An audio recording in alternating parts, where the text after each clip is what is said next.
nanti bisa ngerangkul itu. Oh, ternyata di balik kamu ada keajaiban yang luar biasa.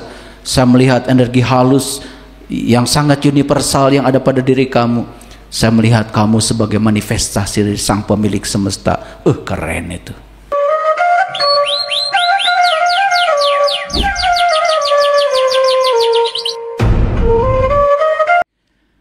Bismillahirrahmanirrahim. Assalamualaikum warahmatullahi wabarakatuh. Salam sejahtera untuk kita semua. Om Swastiastu, Namo Buddhaya, salam kebajikan, Sampurasun. Rahayu Sagung Dumadi, kita tekadkan setiap saat agar kita semua menjadi sumber cinta, sumber sukacita, sumber keberkahan, sehingga kita berkontribusi untuk menjadi pembahagia bagi semua makhluk,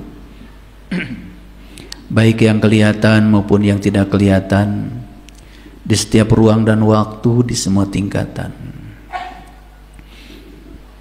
Jangan ada lagi makhluk yang berkurang kebahagiaannya bertemu kita. Jangan ada lagi makhluk yang terluka karena kehadiran kita. Segala puji hanya milik Allah, sang keberadaan, sang kehadiran yang tidak pernah meninggalkan kita sedetik pun, yang selalu memenuhi segala kebutuhan kita tanpa batas, yang senantiasa mengarahkan kita untuk kembali ke jalannya, yang senantiasa memanggil kita untuk pulang dengan segala tanda-tanda yang disampaikan kepada kita. Namun sayang sekali kita semua sering lalai terhadap tanda-tandanya yang disampaikan kepada kita. Kita sudah terlalu lama buta, bisu dan tuli, sehingga begitu besar, begitu banyak tanda-tanda yang diperlihatkan kepada kita, begitu banyak isyarat dan panggilan yang disampaikan kepada kita, namun kita sama sekali tidak melihat itu semua sebagai panggilannya.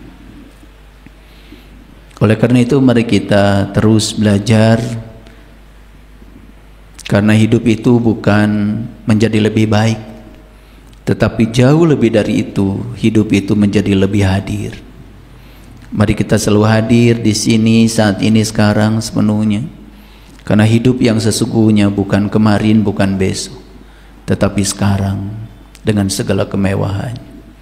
Mari kita puji Dia bersama-sama membaca hamdalah, alhamdulillahi rabbil alamin. Mari kita terus merasakan kehadiran ilahi dalam diri. Dia tidak pernah tertidur, tidak pernah terkantuk, memenuhi seluruh sel dalam tubuh kita tanpa batas. Setelah Dia menciptakan diri kita, Dia pun tidak pernah jauh dari diri kita, karena sesungguhnya semua yang diciptakannya adalah manifestasi dari keberadaannya. Itu sebabnya dalam Quran surat Al-Fatihah kita sering membaca satu kalimat indah yang tidak disadari, yaitu alhamdulillahi rabbil alamin. Segala puji habis untuk Allah. Dialah Rabb al-alamin. Dia adalah sang kehadiran di semesta ini. Karena Allah menciptakan segala sesuatu sebagai wujud dari manifestasi keberadaannya. Kalau kita sadar saja dengan itu semua, kita tidak akan pernah merasa sendiri. Tidak ada rasa takut, rasa khawatir, tidak ada rasa cemas lagi. Mari kita sapa asma Allah dengan kelembutan dan cinta, seraya membaca basmalah. Bismillahirrahmanirrahim.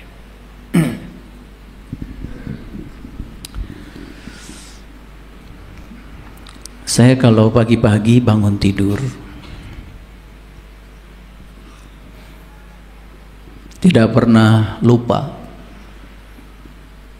ketika mata ini terbuka mengucapkan terima kasih atas hari baru yang diberikan Allah kepada saya. Kesempatan untuk belajar hal-hal baru, kesempatan untuk meningkatkan sudut pandang baru. Karena bagi saya, hidup itu bukan soal mendapatkan, tapi hidup itu adalah soal mengizinkan. Karena Allah selalu bersama dengan kita.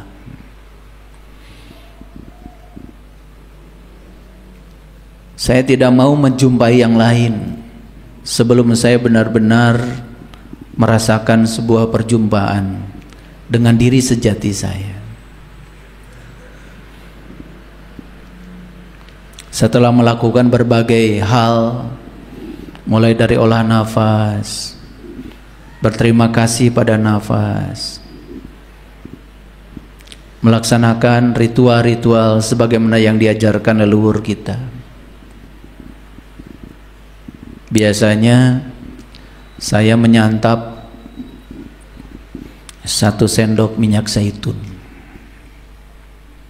Sudah ada di kamar semuanya. Setelah itu kemudian minum madu aja 1 sendok. Baru minum air hangat tidak kurang dari 600 mili. Baru saya olahraga. Selama olahraga di treadmill itu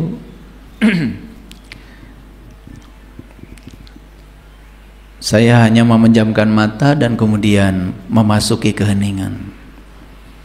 Gak terasa itu 45 menit sudah 7 kilo. Landasan tempat saya lari itu udah basah.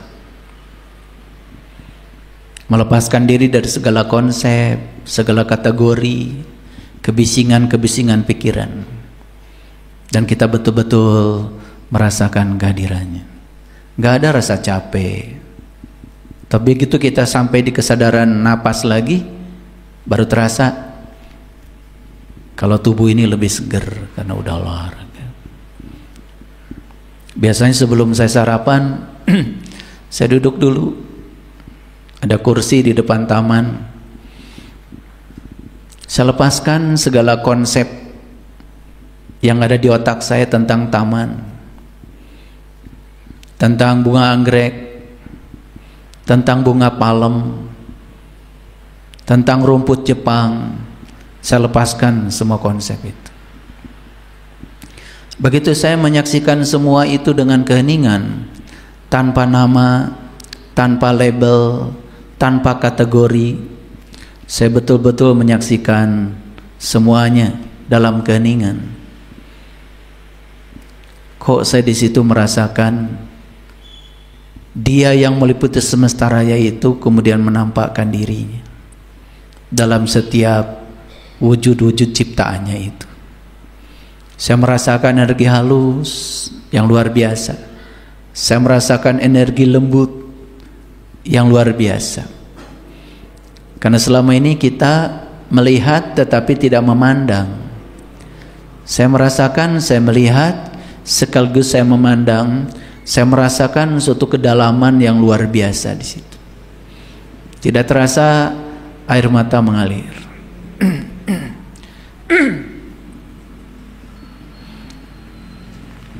Ternyata untuk menyaksikan keajaiban Tuhan itu tidak perlu harus menunggu sebuah peristiwa besar terjadi. Karena bagi saya di setiap hela napas saya di situ ada keajaiban.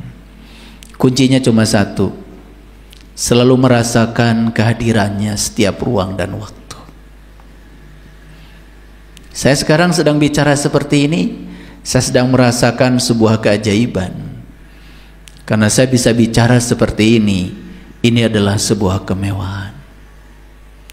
Saya bisa mendengar suara saya sendiri dengan telinga saya. Sekarang pun merupakan keajaiban. Karena saya sedang mendengar langsung suara saya sendiri. Saya izinkan suara mobil yang di luar, suara sepeda motor tanpa ada penolakan, dan saya izinkan semua hadir di telinga saya sebagai sebuah kemewahan. Dan di sekitar kita ini begitu banyak kemewahan yang sama sekali oleh kita tidak disadari. Karena kita hidup bukan di dunia realitas, bukan di dunia nyata. Kita lebih banyak hidup di dunia konstruksi pikiran kita sendiri, di label mental yang dibangun oleh diri kita sendiri. Ketika saya minum air hangat, saya menyaksikan bagaimana uap yang keluar dari gelas itu menari indah, masuk ke hidung saya hangat. Dan semua kemewahan itu saya rasakan. Ketika memegang air hangat itu, saya rasakan kemewahan di mana tangan saya bisa merasakan rasa.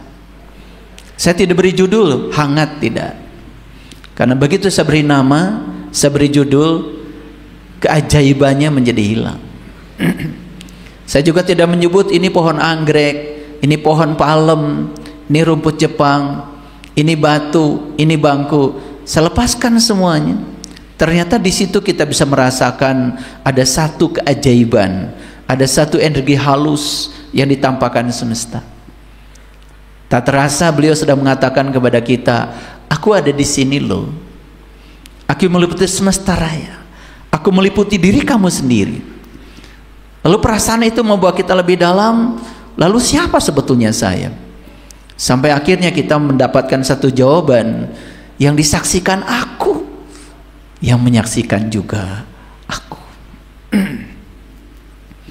Kalimat la ilaha illallah semua mewujud menjadi satu pengalaman nyata. Kalimat la ilaha illallah mewujud menjadi satu rasa. Kalimat la ilaha illa anta tidak ada lagi. Kalimat la ilaha illa anna mewujud menjadi satu kesatuan rasa. Yang ada cuma hangat-hangat air mata aja. Bayangkan banyak sekali orang yang mengucapkan kalimat itu ribuan kali, membaca la ilaha illallah ribuan kali, tetapi dia tidak mendapati pengalaman nyata dari apa yang diucapkan itu. Apalagi dia berburu pahala, apalagi dia ingin mendapatkan ini itu, tidak ada pengalaman langsung di situ, tidak ada.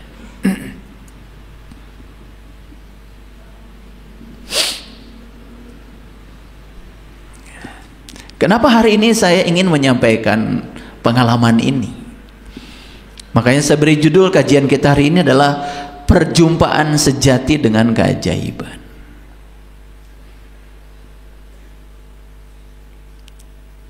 Cobalah ketika kita pipis di kamar mandi, hadir sepenuhnya di situ.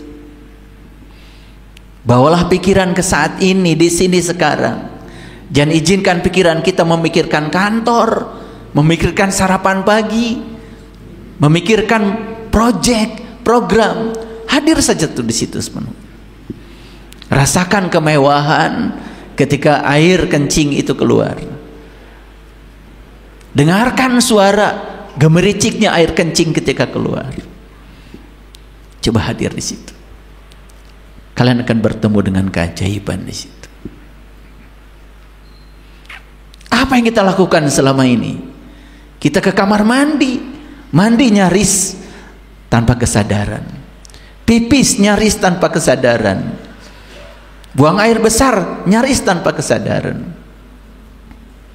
sarapan pagi pikiran sudah loncat kemana, nyaris tanpa kesadaran. Terus begitu hidup kita. Entah apa yang kita kejar, dia hanya ingin disadari. Aku ada di sini loh. Aku sang keberadaan, aku sang kehadiran. Aku ada bersamamu. Aku hanya butuh dirasakan kehadiranku olehmu saja.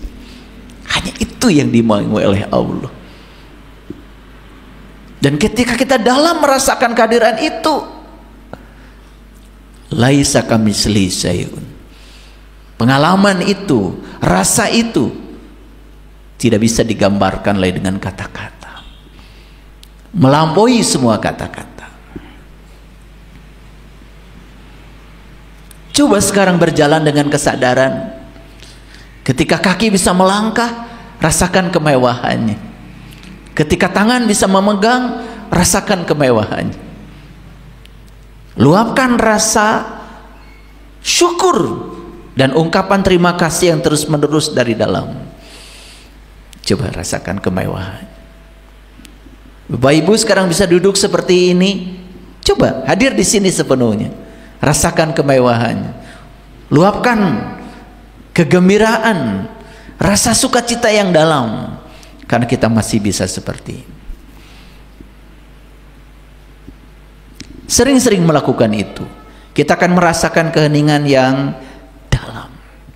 Di situ kita akan mengalami perjumpaan dengan diri sejati kita yang sesungguhnya.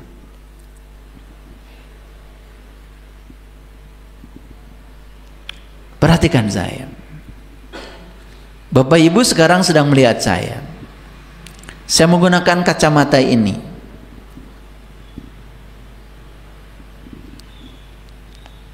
Saya sedang menyaksikan Bapak Ibu dengan kacamata ini. Apa yang saya saksikan pun tidak bisa saya jelaskan dengan kata-kata. Pokoknya saya menyaksikan dengan kacamata ini. Sekarang saya ganti kacamatanya.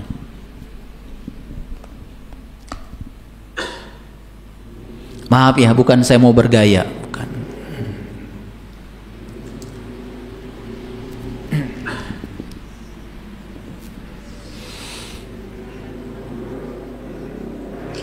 Saya ganti kacamata saya. Ternyata keadaan yang saya lihat itu jadi berubah. Apakah perubahan ini karena Bapak Ibu yang saya lihat berubah, atau karena kacamata saya yang berubah? Kacamata kan, betul nggak? Kacamata saya yang berubah. Tadi pakai kacamata yang pertama, saya melihat Bapak Ibu semua tadi pada terang gitu. Kok sekarang Bapak Ibu jadi pada gelap? Apa saya boleh menyimpulkan Bapak Ibu sekarang gelap? Tidak. Tapi itulah kehidupan kita selama ini. Kita semua membuat kesimpulan dari kacamata kita sendiri. Ada yang berubah di luar diri kita, tetapi kita tidak pernah menyadari sebetulnya yang berubah itu kacamata kita. Tapi kita kemudian memaki-maki, kemudian kita marah, kemudian kita tidak menerima kenyataan itu, karena seolah-olah di luar diri kita ada yang berubah, padahal yang di luar tidak berubah. Yang berubah itu adalah kerangka berpikir kita. Yang berubah itu adalah kacamata kita. Yang berubah itu cara kita memandang. Sama seperti kita melihat masa lalu. Semua hal yang sudah berlalu, semenyenangkan apapun, semenyakitkan apapun, sudah tidak bisa diubah. Tapi kacamata kita untuk melihat masa lalu itu bisa diubah oleh kita. Karena kita punya kendali untuk bisa mengganti kacamata, untuk bisa mengganti kerangka berpikir kita. Tapi berapa banyak orang yang sadar dengan ini? Kita yang berubah, lalu menuduh orang lain yang berubah. Orang lain belajar ilmu dalam banget, sehingga berbeda dengan kita. Kita yang tidak belajar tiba-tiba menghukumi orang lain. Wah, itu salah, itu sesat, itu tidak benar dari kacamata dia.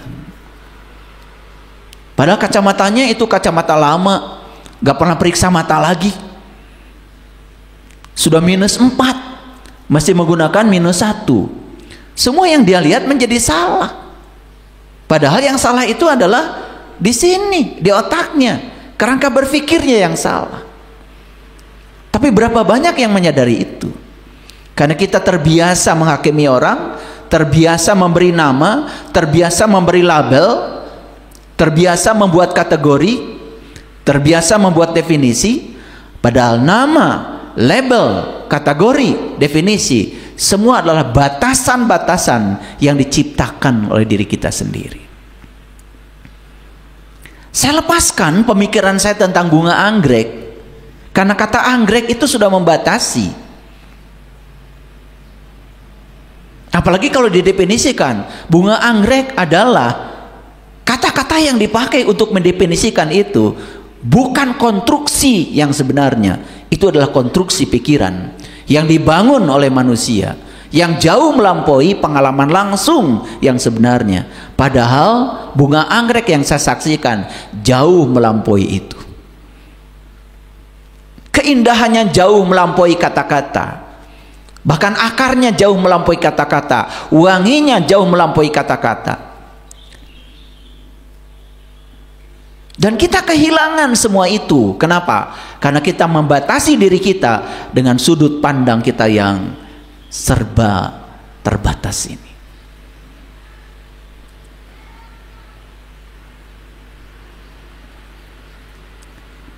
Pikiran itu bekerja berdasarkan data yang ada di otaknya, yang sudah masuk di sini.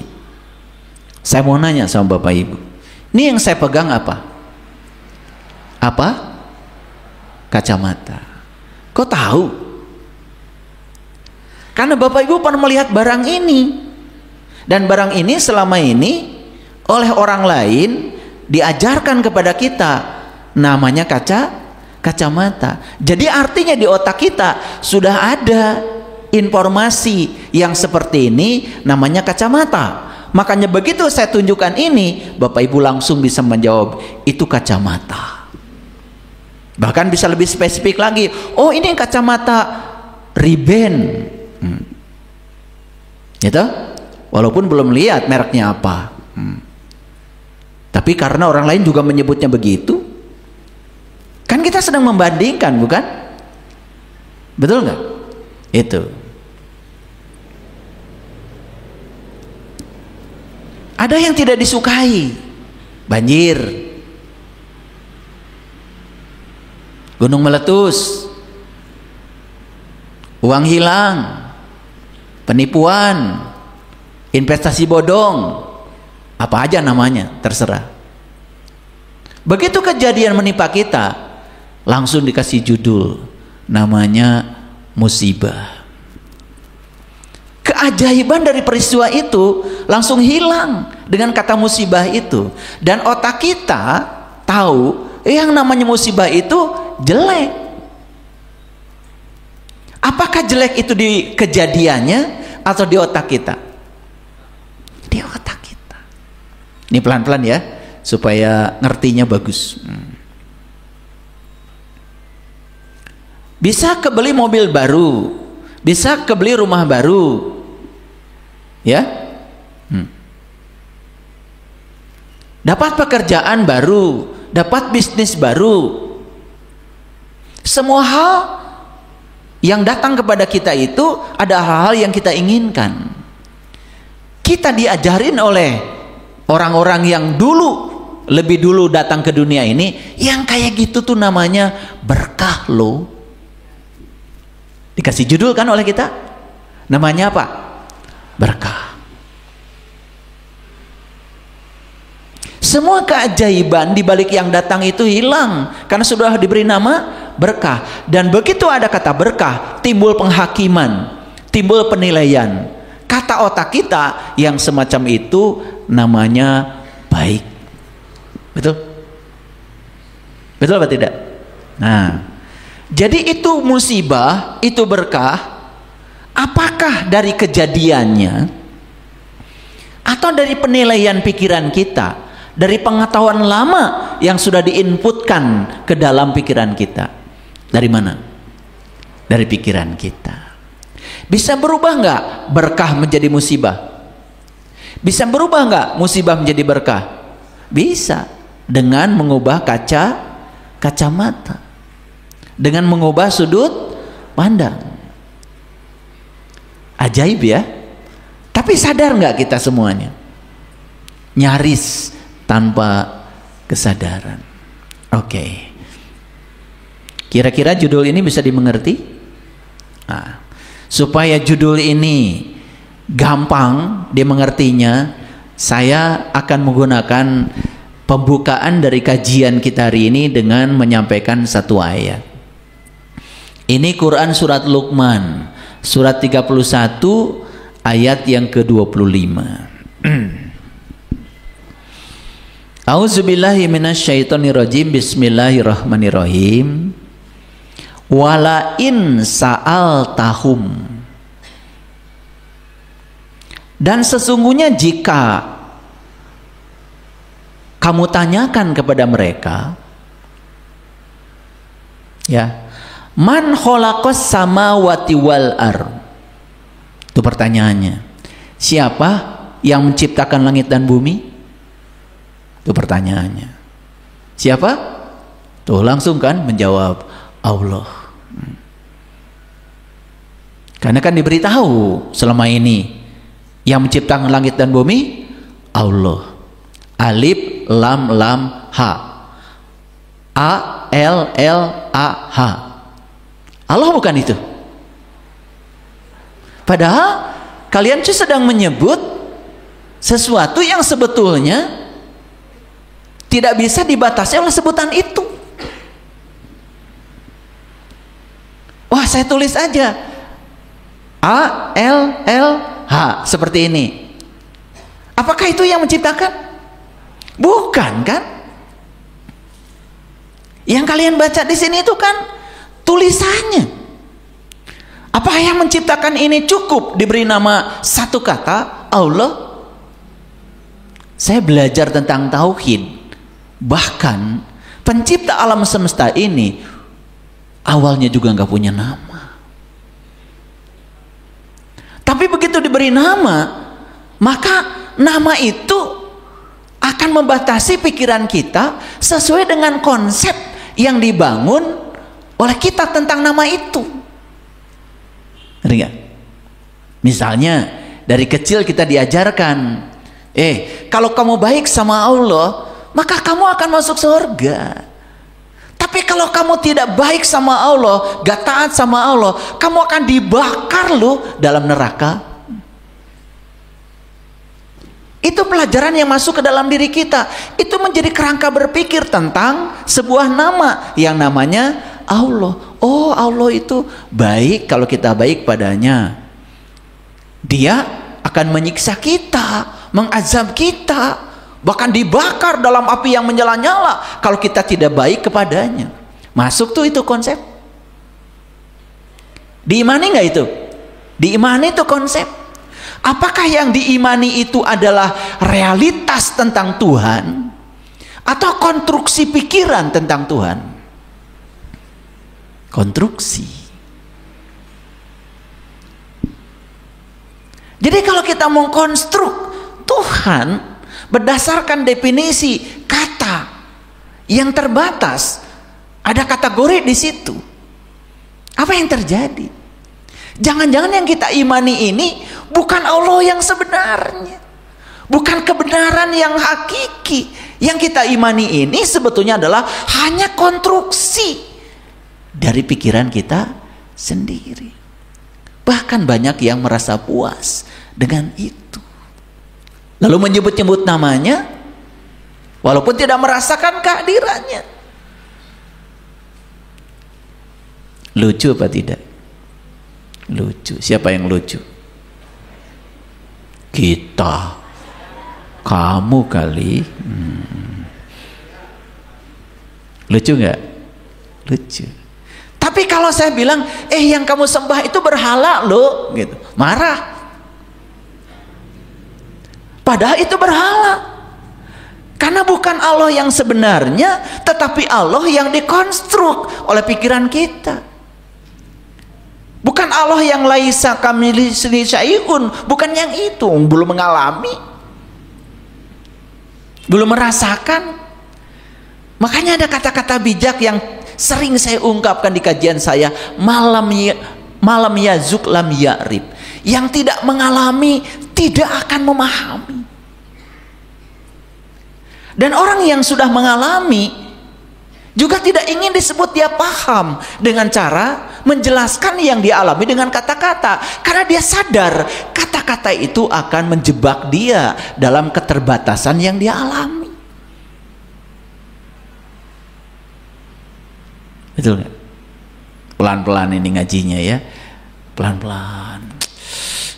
Supaya ngerti semuanya. Saya berharap semuanya jadi pada sadar. Ya, bahkan dikonstruksi di pikiran yang namanya Allah, Tuhan itu tinggalnya di langit ketujuh, jauh banget, dan kita ada di sini diajarkan ritual-ritual doa untuk merayu-rayu dia agar dia mengikuti segala mau kita. Kalau mengikuti mau kita disebut dia baik, kalau dia tidak mengikuti kita, wah dia ternyata tidak sayang sama saya. Dikonstruksi oleh pikiran kita sampai kita lupa bahwa sebetulnya yang kita imani itu adalah konstruksi pikiran, bukan yang sebenarnya. Sadar sekarang? Sadar? Apakah ketika sadar tentang ini bagus? Bagus, kan ini permulaan untuk menuju kebenaran. Ini adalah awal menuju kebebasan yang sebenarnya. Maka saya bicara yang pokok-pokok, saya bicara yang penting-penting. Kenapa? Saya menghindari mengeluarkan kata-kata yang sia-sia, yang tidak memiliki kemampuan untuk menyampaikan pesan yang ingin saya sampaikan kepada umat. Tentu saja umat yang saya maksud siapa saja yang mau terbuka pikirannya, yang masih menutup diri di kamar, tidak mau gaul, ya terserah, itu urusan dia dengan dirinya sendiri. Makanya saya sering mengatakan, kajian saya ini hanya untuk orang-orang yang siap. Yang belum siap, ya sudah, ya. Hanya untuk yang sudah siap. Siap untuk take off. Siap untuk bangkit. Siap untuk sadar. Siap untuk menuju keadaan baru. Karena hidup, tujuan hidup bukanlah suatu tempat, tapi tujuan hidup adalah cara berpikir baru.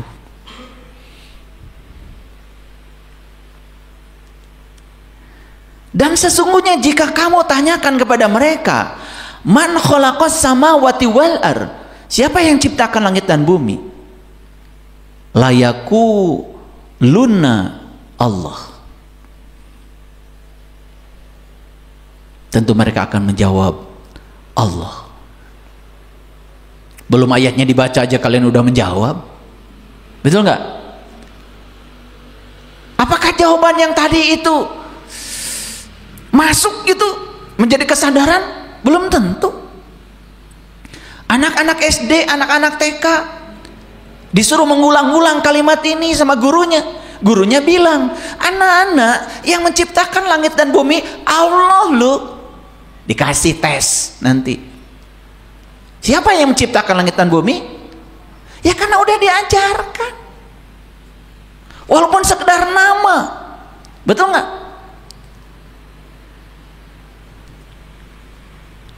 Dikasih nilai 10. Bagus. Luar biasa Kak. Kan dikasih nilainya tertinggi, dia jadi lupa. Udah selesai sampai di situ. Itu waktu SD. Waktu SMP ditanya lagi, siapa yang ciptakan langit bumi? Allah. SMA sama, di perguruan tinggi sama, udah lulus S1, S2, S3 ditanya, siapa yang ciptakan langit bumi? Tetap jawabannya Allah. Tapi ada nggak keinginan tahu sebetulnya siapa dia? Yang sebenarnya seperti apa? Ada nggak yang gitu? Jarang.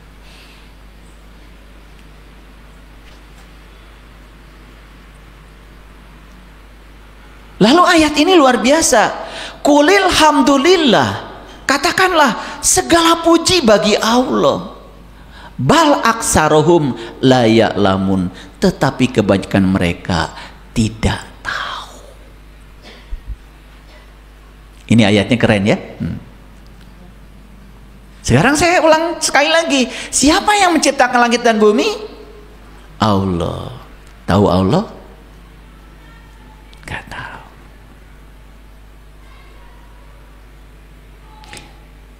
Siapa yang menciptakan kursi?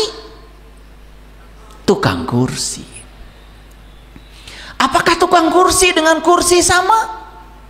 Tidak sama. Allah menciptakan alam semesta. Apakah yang menciptakan dengan ciptaan sama? Kalian pakai ilmu tukang kursi tadi. Tidak sama.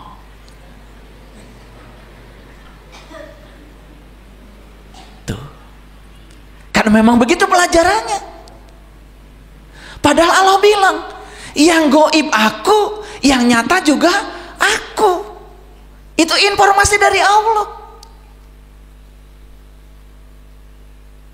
Yang tidak kelihatan aku, yang kelihatan aku. Kan di alam semestanya ada dua, ada yang tidak kelihatan, ada yang kelihatan. Kata Allah, itu aku. Berarti jangan-jangan yang disebut oleh kita kelihatan hanya manifestasi dari yang tidak kelihatan. Kan beda dengan konsep tadi. Tukang kursi menciptakan kursi. Tukang kursi dengan kursinya beda. Tapi Allah setelah menciptakan, Allah mengatakan, aku bersama kamu, lebih dekat kepadamu daripada urat nadi lehermu. Allah sudah menciptakan tubuh kita, disemaikan rasa cinta kasih kepada ayah, kepada ibu. Terjadilah pertemuan antara dua sel, satu sel dari ayah, satu sel dari ibu, di tempat yang sangat aman yang bernama rahim. Dan kemudian Allah bilang, aku tiupkan kepadanya ruhku. Yang ditiupkan kepadanya bukan ruhmu kok, ruhku, bagian dari dirinya.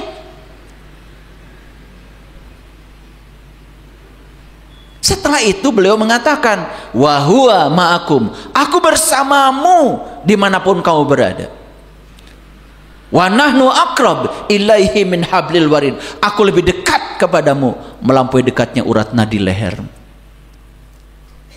Tapi sampai sekarang kita seolah-olah diri kita ini adalah diri yang terpisah dari dirinya. Kenapa? Ada konsep di sini tentang Tuhan yang sudah masuk di otak kita, yang diulang-ulang. Hukumnya sederhana, semua kebohongan yang diulang-ulang lama-kelamaan juga dianggap sebagai kebenaran. Jangan-jangan yang kita yakini selama ini hanya kebohongan yang dikonstruk oleh pikiran kita sendiri, bukan yang sebenarnya. Pelan-pelan ya ngajinya. Sampai sini udah mulai ngerti? Udah mulai sadar? Sadar? Sadar sedikit-sedikit sadarnya, nggak apa-apa.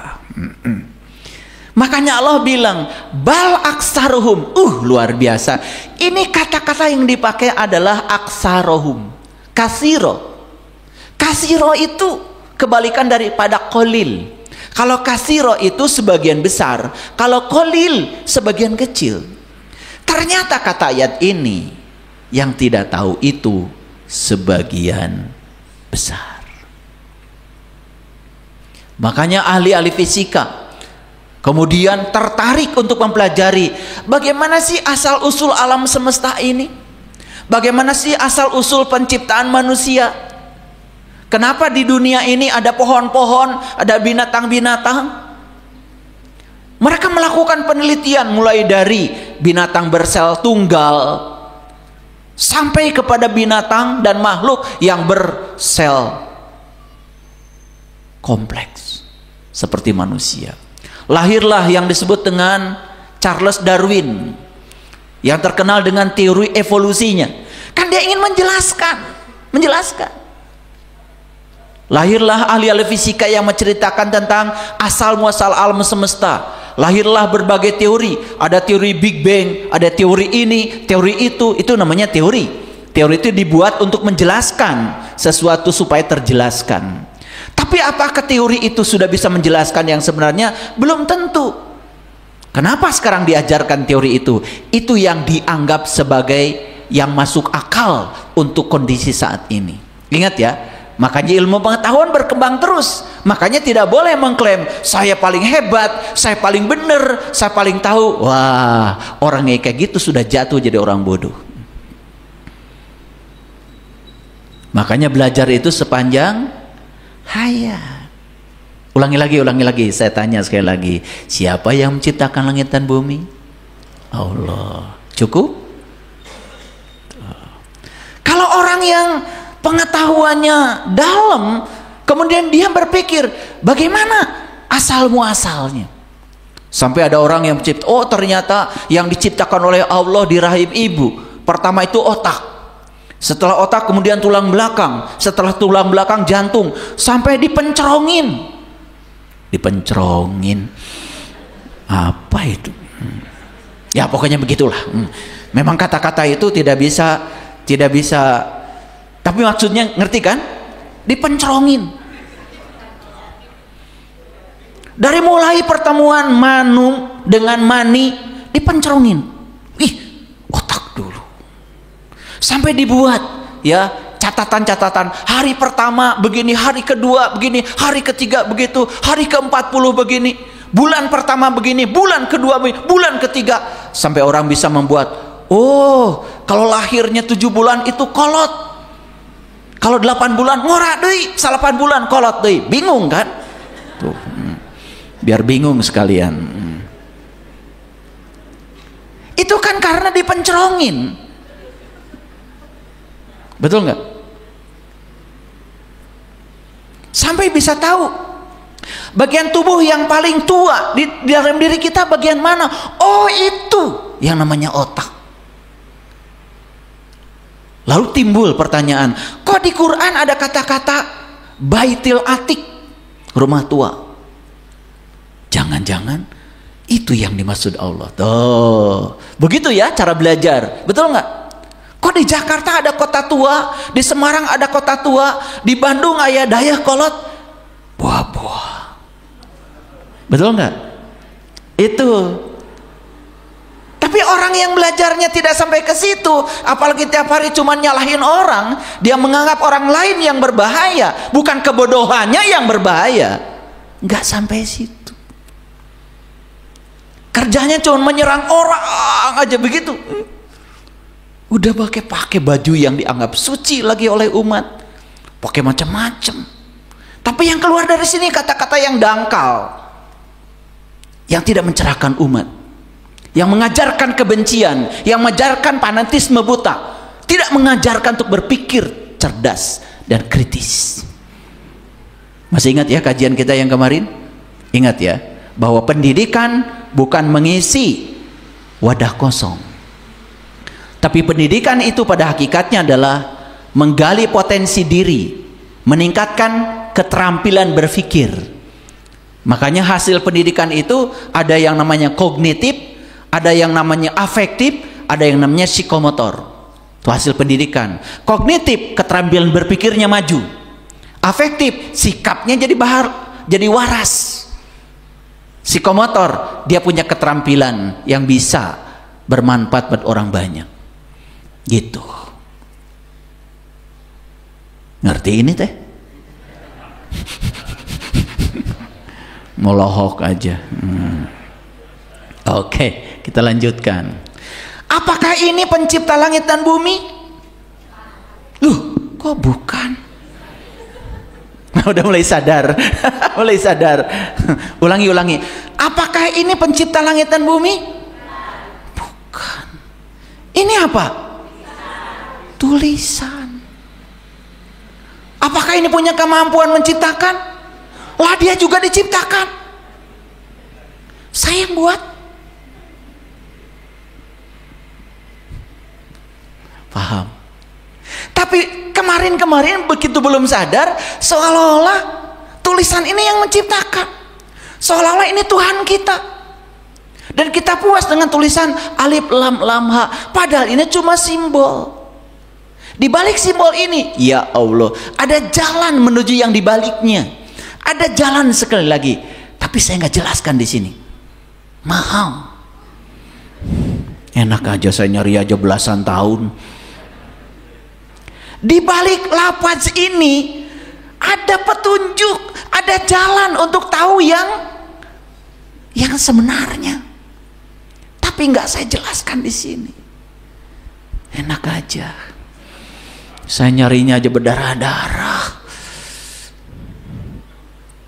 keluar uang miliaran, enak aja kesini aja gratis, numpang mobil orang. Maaf ya, nggak apa-apa, itu rezeki namanya. Nggak apa-apa. Ilmu itu ada fidyahnya. Mau dapat ilmu yang tinggi ya tentu saja harus ada pengorbanan. Enak aja. Saya dulu ingin dapat ilmu yang sebenarnya itu, perjuangannya luar biasa. Ya, luar biasa. Kalau saya ceritakan ini gak selesai sampai sore, nanti kajian kita jadi terpotong. Ini gak punya kemampuan apa-apa. Ini cuma tulisan, betul? Tapi tulisan ini oleh kita disucikan, betul? Dihormat-hormat sampai kita lupa bahwa sebetulnya ini hanya tulisan. Lupa pada yang sebenarnya, yang harus dihormati, yang harus dihargai. Padahal yang sebenarnya sudah bilang sama kita, aku bersama kamu, lebih dekat daripada urat nadi lehermu. Sekarang saya mau tanya, tulisan ini dekat apa jauh sama kalian? Terpisah atau menyatu? Tapi ada gak yang menyatu di situ? Apakah yang menyatu dalam diri kita yang sekarang sedang menghidupi tubuh kita, sedang membuat jantung kita berdetak, sedang membuat sel-sel dalam tubuh kita bekerja, bisakah digambarkan dengan satu tulisan ini? Tidak. Dia adalah zat yang laisa kamitslihi syai'un. Itu yang harus dikenali. Kalau begitu, sudah, saya sekarang tulisan ini saya suarakan. Allah. Kedengaran? Ulangi lagi. Allah. Kedengaran? Apakah itu yang mencipta? Lah, yang kalian dengar barusan suara apa?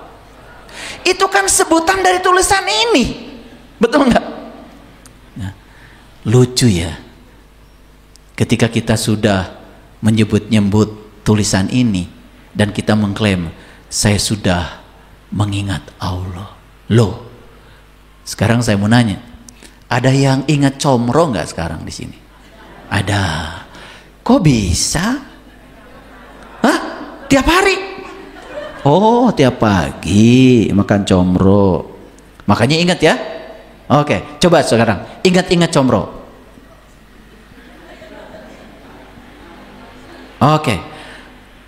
Oke, udah? Ingat? Ingat kan? Ingat. Apakah comro itu C-O-M-R-O? Lah, apa itu? Wah, jadi pintar kalian. Jadi yang comronya yang mana? Yang mana? Lah, pakai kaya-kaya lagi. Ya, comro masih boleh pakai kaya-kaya karena ada pembandingnya. Pokoknya yang kayak misro, Pak. Cuman bedanya itu pedes-pedes. Nah, kalian bilang itu pedes, itu asin, itu kata-kata itu pun tidak cukup menggambarkan rasa yang ada di sini. Karena kita semua terjebak oleh kata-kata sampai lupa sang kehadiran pada diri kita. Coba kalian makan comro, ingat gak sama sang pemilik diri kita ini? Betul gak? Kok saya bisa merasakan pedes? Saya bisa membedakan oncom bukan oncom. Saya bisa membedakan asin. Saya bisa merasakan manis. Apakah manis itu M-A-N-I-S? Bukan. Bisa menggambarkan manis? Gak bisa. Nah, karena sudah dikasih kategori M-A-N-I-S, sampai kita lupa sang keberadaan pada diri kita. Ketika kalian makan comro, sampai kalian lupa semua rasa yang sedang terjadi di sini, semua pengalaman yang sedang terjadi di sini, lupa semuanya. Karena konsepnya Tuhan itu ada di sana, sehingga yang menemani kita saat makan, rasa-rasa yang muncul itu nyaris tidak pernah terasakan lagi. Padahal ketika kalian tidak bernapas lagi, jejalin itu comro ke sini, bisa dirasakan? Bisa membedakan comro enak dengan tidak enak? Bisa membedakan comro yang renyah dengan yang abatu? Nggak bisa. Kan kita bisa membedakan itu karena ada Dia, ada sang kehadiran, ada napas. Ketika Ketika kita sudah tidak bernapas lagi, semua kemewahan itu tidak bisa kita nikmati lagi. Masih mencari di luar diri. Karunia teuing. Itu karena ada konsep yang salah di sini. Makanya kalian itu pergi ke toko buku, cari buku yang menjelaskan Tuhan. Dan dikiranya kalau ada buku yang menjelaskan Tuhan, dikiranya itu Tuhan. Ketika kita tahu sifat 20, mulai dari wujud sampai yang terakhir mutakaliman, apal 20, apakah yang diceritakan oleh kita itu adalah Dia? Nggak ada. Dia itu tidak bisa diceritakan, tidak bisa digambarkan, tidak bisa dipelajarkan, tidak bisa diterangkan. Bahkan Dia tidak punya nama, tapi Dia bisa dirasakan kehadirannya setiap ruang dan waktu bagi mereka yang berkesadaran. Makanya saya sering bilang ya di awal kajian, mari kita puji Dia, bersama-sama merasakan kehadirannya. Karena Dia bersama kita meliputi sel dalam tubuh kita. Saya mengulang-ulang kalimat itu, saya berharap kalian sadar.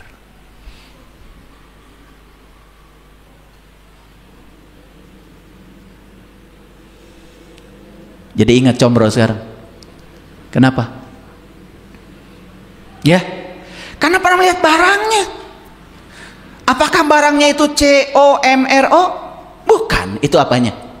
Tulisannya. Ini yang saya sebut combro. Apanya itu? Sebutannya. Udah kalau gitu, saya bagi combro ya. Silahkan makan. Kok pada diam?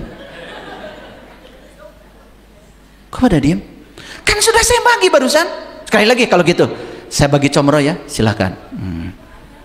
Kok pada diam? Tuh, urusan combro nggak ada barangnya nanya. Kenapa urusan Tuhan kalian nggak pernah nanya? Lucu kalian itu, betul nggak? Padahal barangnya bersamamu. Sampai Allah mengatakan, aku bersamamu dimanapun kamu berada.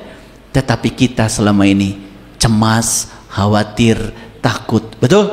Seolah-olah Tuhan tidak bersama saya lagi. Seolah-olah Dia meninggalkan saya. Jadi di mana pelajaran tauhidnya selama ini? Karena tauhid yang kita pelajari selama ini bukan pengalaman langsung, hanya konstruksi pikiran. Yes? Sampai di sini? Oke, sekarang saya kasih. Ini ada kata-kata bagus nih dari Krishnamurti. Krishnamurti ini mohon maaf ya, keyakinannya berbeda dengan kita. Ya, tetapi kok saya cuplik karena saya tidak melihat orang ini keyakinannya apa. Tapi yang dikatakan benar enggak gitu? Masuk akal apa tidak? Coba kita lihat kata-katanya. Saat kita menamai sesuatu, maka kita berhenti melihatnya. Betul? Ya, coba aja. Namai sesuatu. Ada peristiwa yang tidak enak, kasih nama sama kamu. Musibah. Udah, kita tidak bisa melihat lagi kedalaman peristiwa itu. Kita tidak melihat lagi kebenaran di balik peristiwa itu. Cuman ada satu kata aja, musibah. Dan otak kita mengatakan musibah itu pokoknya mengerikan. Lalu kita menolak peristiwa itu, bukan? Dan kenapa kalian menolak peristiwa itu? Karena sudah ada kategori di sini, namanya musibah itu gak enak. Betul nggak? Iya. Saya berulang-ulang sering mengatakan, ibu saya ini orang Tasik, dari Cisayong, Rejapola. Jadi keluarga saya itu dari ibu itu orang Tasik. Kalau keluarga saya dari ayah orang Cirebon. Tapi zaman dulu, zaman revolusi ngembara itu di Garut, itu. Dan saya lahir jadinya di Garut. Tapi aslinya ibu saya dari Tasik, bapak saya dari Cirebon. Lahir di Garut, lengkap kan? Jadi keluarga kami itu masih ada di sana, masih ada di Tasik. Waktu Gunung Galunggung meletus itu tahun 83, saya masih ingat itu. Ya. Mau panen gak jadi. Sawah habis, ya, tertimbun oleh debu. Kolam-kolam semua habis rata di sana, di Raja Pola. Dan semua keluarga kami mengatakan musibah. Ketika ada orang yang meneliti, ternyata debu letusan Gunung Galunggung itu sangat bagus untuk ngecor. Dump truk mulai datang ke Tasik. Mulai pada jual abu letusan Gunung Galunggung itu. Satu truknya memiliki nilai tertentu. Loba duit. Bilangnya apa sekarang? Berkah. Kalau Allah bisa ngomong, lu bilang dulu musibah, sekarang lu bilang berkah, betul nggak? Kata Allah, bingung gue. Siapa yang ngasih judul itu? Ya kalian juga, betul nggak? Makanya kita hidup itu bukan di dunia nyata sebetulnya. Kita sekarang tuh hidup di dunia konstruksi pikiran. Nah, nanti akan terasa ya setelah selesai kajian ini. Oke, lanjut. Makanya saya belajar dari Krishnamurti. Saya ketika melihat pohon anggrek, saya lepaskan konsep saya tentang anggrek, saya lepaskan konsep saya tentang sebutan itu. Saya pandang, kamu kok bisa seindah ini di ruang kosong? Akhirnya saya juga bisa menyaksikan ruang kosong ini apa kok bisa menghadirkan bunga seindah itu. Padahal saya cuma nanam pohon anggrek, dikasih air setiap hari, dikasih sinar matahari, itu pun dari Allah semua, airnya dari Allah, sinar mataharinya dari Allah. Saya cuma menanam aja. Benar kata Allah di Quran, kamu cuma menanam aja, tapi aku yang menghidupkan. Saya perhatikan dari hari ke hari, ketika dia muncul itu, ya, batang untuk calon bunga, manjang dulu. Setelah itu muncul, setiap hari saya saksikan. Di situ saya melihat keajaiban. Saya di situ melihat sang kehadiran. Bahkan saya sedang pergi pun sekarang di sini, sang pencipta sedang menciptakan pohon anggrek itu. Saya pulang dari masjid ini nanti, pasti ada yang berubah dengan pohon anggrek saya. Dia tidak pernah tertidur, tidak pernah terkantuk. Dia benar meliputi semesta raya. Mau nyari kemana lagi? Pernah melihat keajaiban dari pohon Bapak Ibu? Enggak. Piknik, pergi ke gunung, mau bekal, betul? Ya, pokoknya nasi timbal udah ada, sambal tarasi, jengkol putih, betul? Peda berem, ya, gepuk, ya, wah udah lengkap. Sampai di puncak gunung itu bukan melihat, kenapa ya ketika di puncak gunung itu terasa lebih indah? Enggak, bukan begitu. Langsung bekal. Sampai di puncak gunung Ngampar Samak, betul? Iya, udah botram. Wah, makan. Tambah lagi. Saking nikmatnya. Tambah lagi.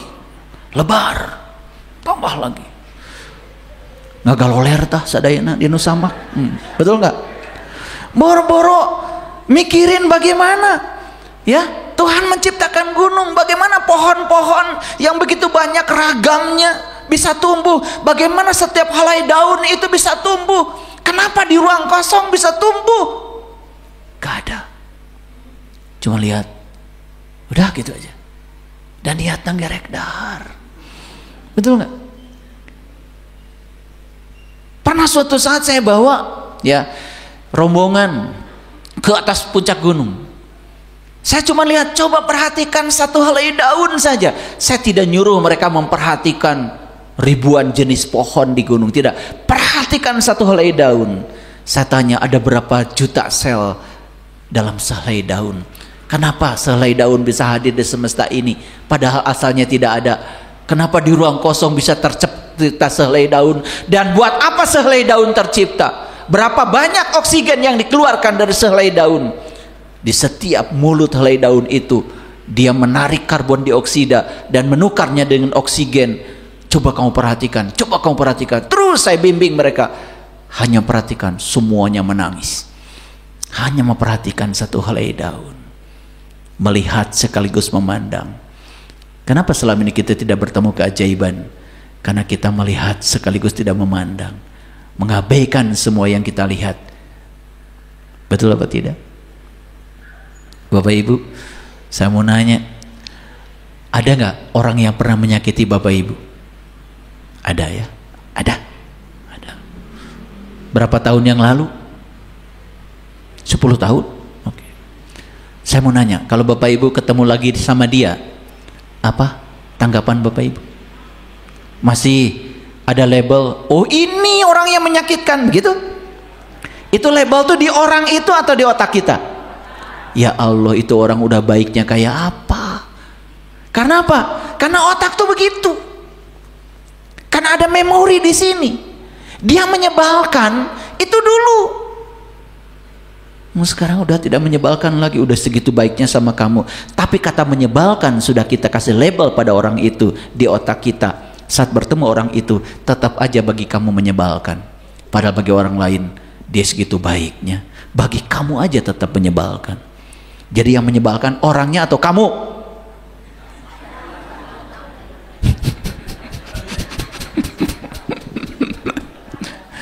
Siapa yang menyebalkan?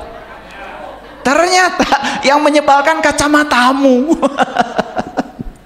Betul Pak tidak? Iya. Dan sekali kita melebali orang itu jahat, menyebalkan,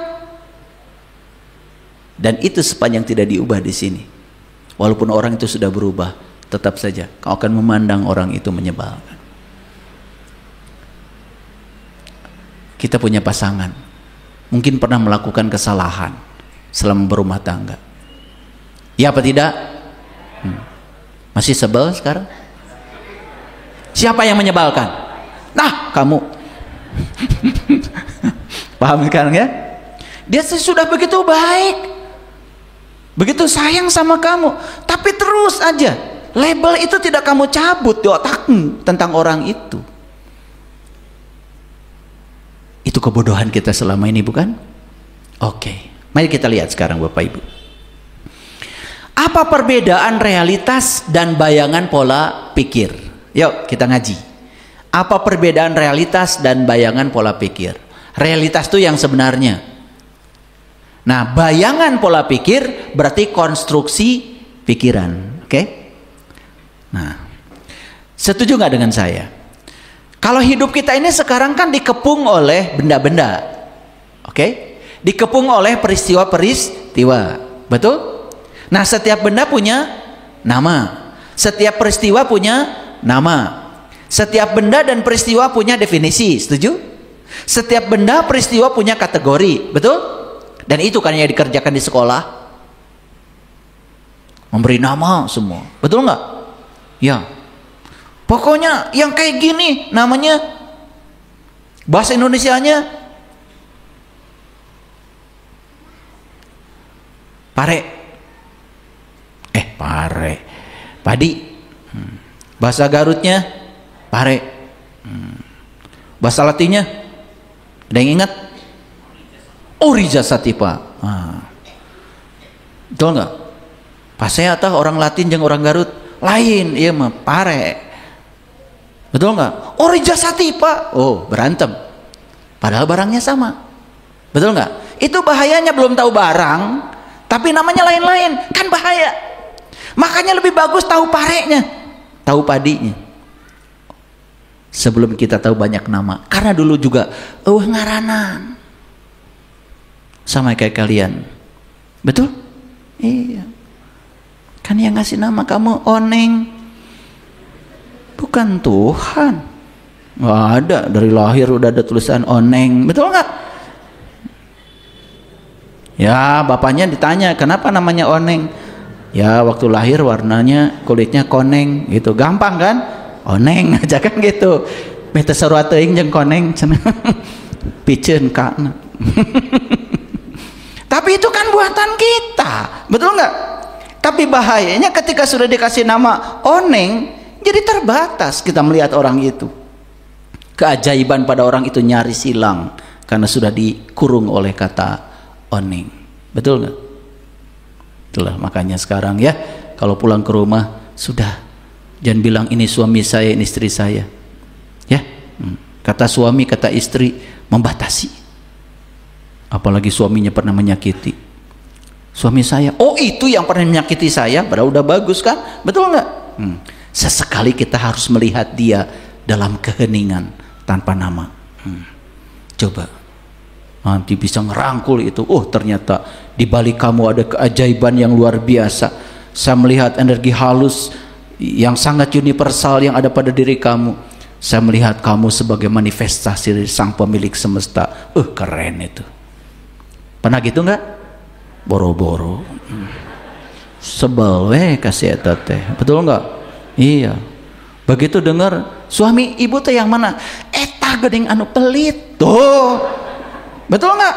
Kata pelit sudah membatasi. Betul nggak? Betul nggak? Rek bager kumage tetep pelit. Ngerti maksud saya? Itu bahaya. Sedangkan kita sekarang dikepung oleh nama, definisi, kategori, dan kita pun sekolah diajarkan nama-nama dan definisi. Masih ingat gak dulu waktu ujian? Betul nggak?